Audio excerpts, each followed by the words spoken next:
হযরত ইন্তেকাল করার কিছুদিন আগে তার আখরি আশআর এইগুলো জবানে থাকতো, হায় গাফিল वो क्या जगह है जहां 5 जाते हैं 4 आते हैं।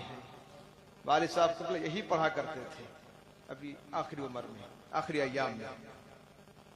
তারপরে সোশ্যাল মিডিয়াতে তোমরা সবাই জানো, তোমরা দেখছো, যখন ওনার হায়াতে উনি থাকতেন তো পুরো পশ্চিমবঙ্গের মধ্যে বাতিল ফিরকাদের উপরে তাদের জুবানে তালা যেমন ছিল তারা ঠিক তেমন ভাবেই ছিল।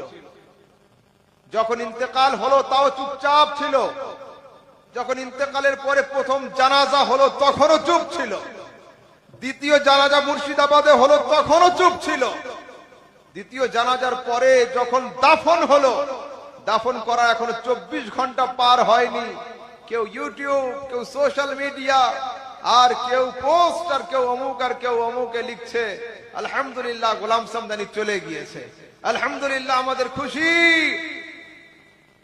ये लोग समझ रहे हैं कि मुफ्ती गुलाम समदानी साहब चले गए, अब कोई बोलने वाला नहीं रहा।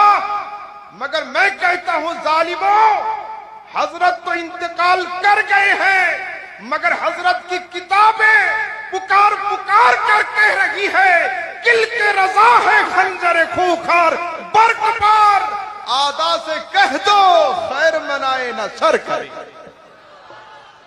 आदा से कह दो, दुश्मनদের বলে দাও, এক নয় দুই নয়, আমি 100টা বল্লম খাড়া করে রেখেছি সুন্নিয়াতের কেল্লার সামনে।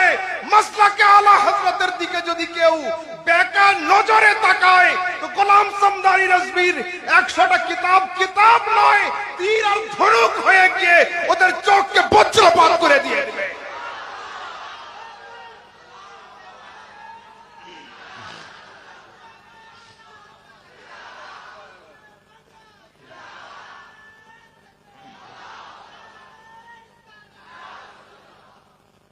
শুধু কেবলমাত্র একজন মুসান্নিফ আর রাইটারের নাম নয়, ফান্নে মুনাজারাতেও তিনি কামালিয়াতের দরজা রাখতেন।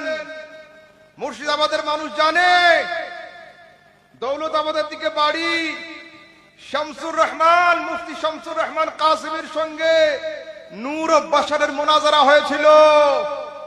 তো ওয়ালিদ সাহেব কিবলা আল মাওয়াহিবুল লাদুনিয়া যখন সামনে খুলে রেখেছিলেন তো কিতাবে লিখছেন, যেমন এক বাটি গুড় ফেলে দিলে চারিদিক